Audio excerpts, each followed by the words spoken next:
ए legacy got ruined today. हमें ये line बोलते हुए बहुत ज़्यादा दुख हो रहा है, लेकिन उससे ज़्यादा दुख हो रहा है टीम इंडिया की हालत को देखकर। टेस्ट में जो टीम को कोई टीम बराबर पे लगा भी नहीं सकती थी खुद के, जो टीम इंडिया को जो है हराने का सपना देखती थी हमारे खुद के इंडिया के घर पे, वो टीम जो है उसके जो हेड कोच हैं वो हमें ये बोल रहे हैं कि हम इंडिया को गिड़गिड़ाते हुए देखना चाहते थे। हम चाहते थे कि टीम इंडिया हमसे भीख मांगे कि डिक्लेयर कर दो। वो टीम जो कि किसी को अपने आसपास नहीं लगने देती थी, जिसका एक फेल्ड कैप्टन 8 साल तक जो है अनबीटन रहा था होम सीरीज में, कोई औकात नहीं थी किसी माई के लाल में कि उसको हरा जाए, उसकी बनाई हुई लेगेसी को चकनाचूर कर दिया सिर्फ 1 साल में एक ऐसी शख्सियत ने जिसको हम सब जानते हैं गौतम गंभीर के नाम से, जिसको जीजी एरा बोला जाता था, जिसको बोला जाता था कि ये एक रेवोल्यूशन है, ये जो है एक नई क्रांति लेकर आएगा टीम इंडिया के क्रिकेट के फ्यूचर में। उसने क्रांति तो नहीं लाई, लेकिन उसने बर्बादी लाई। उसने टीम इंडिया के फ्यूचर को ही नहीं बल्कि जो उनका पास था उसको भी डिस्ट्रॉय कर दिया है।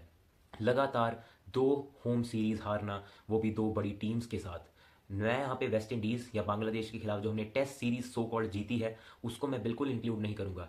अरे वेस्ट इंडीज़ तो नेपाल से हार रही है, नेपाल बुरी टीम नहीं है। बात यह है कि वेस्ट इंडीज़ एक टाइम पे चैंपियंस थी, अब उनकी हालत ऐसे हो चुकी है कि वो नेपाल से हार रही हैं तो किसी को उसमें कोई हैरानी नहीं हो रही है। लेकिन जितना उनका स्टैंडर्ड नीचे है, अगर वो इंडिया से 2 मैच हार रहे हैं तो इसमें कोई खुशी वाली बात नहीं है, क्योंकि हमारी जो एक्सपेक्टेशंस हैं वो इस लेवल पे आ चुकी हैं कि अगर हम वेस्ट इंडीज़ से 2-0 से टेस्ट सीरीज जीते तो वो हमारे लिए एक बड़ी अचीवमेंट है। क्योंकि ना ही तो हमारा कोच और ना ही कोई हमारा फैंस, दोनों ही कमी नहीं छोड़ रहे हैं किसी भी चीज़ के बारे में बात करने में। हमारा कोच जो है वो कमी नहीं छोड़ रहा है अपने क्रेडिट को लेकर, और जो हमारे फैंस हैं वो कमी नहीं छोड़ रहे हैं उसको गलियाने में। गौतम गंभीर को गलियाना सही है, लेकिन ये बंदा जो अपना क्रेडिट खुद मांग रहा है ये बिल्कुल डिज़र्व नहीं करता है।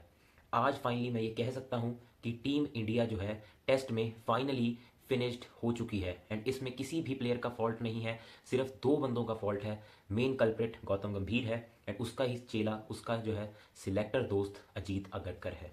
यहाँ पे बात आ जाती है टीम को एक अच्छा एनवायरनमेंट देने की ड्रेसिंग रूम में, लेकिन प्लेयर्स को वो भी नहीं मिल रहा है। जसप्रीत बुमराह ने टेम्बा बुमा को बौना बोल दिया था, अब लोग उस पर बोल रहे हैं कि इस वजह से शायद team India test match series हार गई। ऐसा बिल्कुल नहीं है, ऐसा ना कभी पहले हुआ है और ना कभी आगे होगा। टीम इंडिया टेस्ट सीरीज हारी है तो सिर्फ कोच की गंदगी की वजह से, जो उसने अपने अंदर भर के रखी है। कोई भी कोच इगोइस्टिक नहीं होना चाहिए, उसे टीम के फायदे के बारे में सोचना चाहिए, टीम के बारे में सोचना चाहिए। लेकिन ये कैसा कोच है जो कि अपने फायदे के बारे में सोचता है, सिर्फ अपनी ईगो को सेटिस्फाई करने के लिए जो है ये टीम बनाता है, और वो टीम बाद में क्रम्पल करती है, और फिर बाकी सामने वाली टीम जो है वो तो हमें घुटनों पर ला छोड़ती है। आज तक टीम इंडिया कभी भी 400 से ज़्यादा रन से मैच नहीं हारी थी, और शायद ये सबसे बड़ी टेस्ट डिफीट होगी। एक ऐसी टीम जो कि दूसरी टीमों को 300-300 400-400 रन से हराती थी, हो सकता है 500 रन से भी हराती थी, लेकिन आज वो टीम खुद 408 रन से एक टेस्ट मैच हार रही है। हार जीत चलती रहती है, लेकिन ये बर्बादी है, और ये बर्बादी करी है गौतम गंभीर ने। उसको प्रेस कॉन्फ्रेंस में आ जाकर ये एक्सेप्ट करना चाहिए था कि सारी गलती उसकी थी, लेकिन उसने बोला कि ये वही टीम है जिसने मेरे अंडर एशिया कप जीता है, जिसने मेरे अंडर चैंपियंस ट्रॉफी जीती है। We should don't give a damn to this guy, जिसके पास इतनी हिम्मत है, इतना कुछ खराब होने के बाद भी कोई ये चीज़ें बोल रहा है।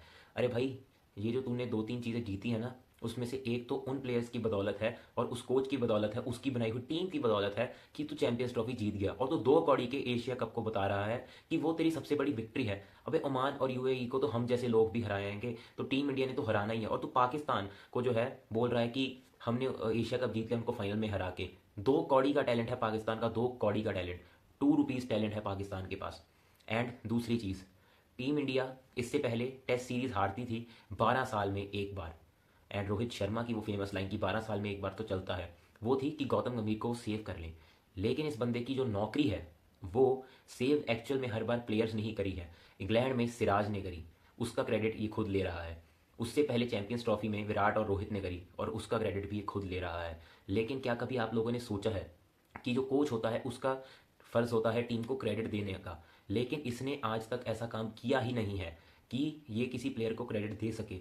ऑस्ट्रेलिया में बीजीटी हारे, इंग्लैंड में थर्ड क्लास बॉलिंग अटैक था इंग्लैंड का, 5-0 से हम जो है सीरीज जीत सकते थे, लेकिन हम उनके खिलाफ 2-2 टाई करके आए टेस्ट सीरीज, और वो भी तब जब सिराज ने जो है अपना पूरा जोर लगाया, वरना वो टेस्ट मैच भी ऑलमोस्ट ऑलमोस्ट हम हार ही गए थे। तो वो कोई बड़ी अचीवमेंट नहीं है।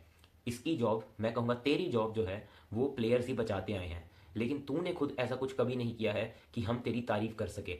जीजी एरा जिसको हम बोल रहे थे कि एक रेवोल्यूशनरी एरा होगा, वो एक फट्टू एरा बन के रह गया है। एंड अब तो यही है कि इसको जल्दी से हटाओ, क्योंकि अगर ये बंदा नहीं हटा तो फिर टीम इंडिया का फ्यूचर खतरे में है। क्योंकि अभी तो इसने सीड्स प्लांट ही करी हैं टीम इंडिया को बर्बाद करने की, और आगे जाकर वो सीड्स जो हैं कब पौधों में बदल कर पेड़ बन जाएंगी, और फिर शायद टीम इंडिया कभी वापस नहीं उठ पाएगी।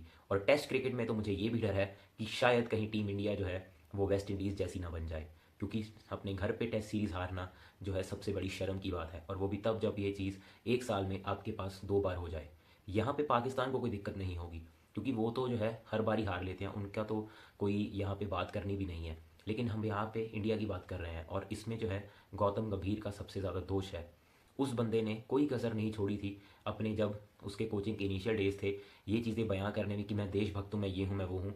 लेकिन अब उसकी सारी बातें जो है हमें कड़वी लगती हैं, लेकिन फ़र्क इतना है कि वो बातें भी झूठ हैं, और इसीलिए वो कड़वी भी लगती हैं। हर बार सच कड़वा होता है, और इस बार का जो सच है वो कड़वा नहीं, लेकिन बहुत ही ज़्यादा बदतर है। और वो ये है कि टीम इंडिया टेस्ट क्रिकेट में अब पहले जैसी बिल्कुल नहीं है।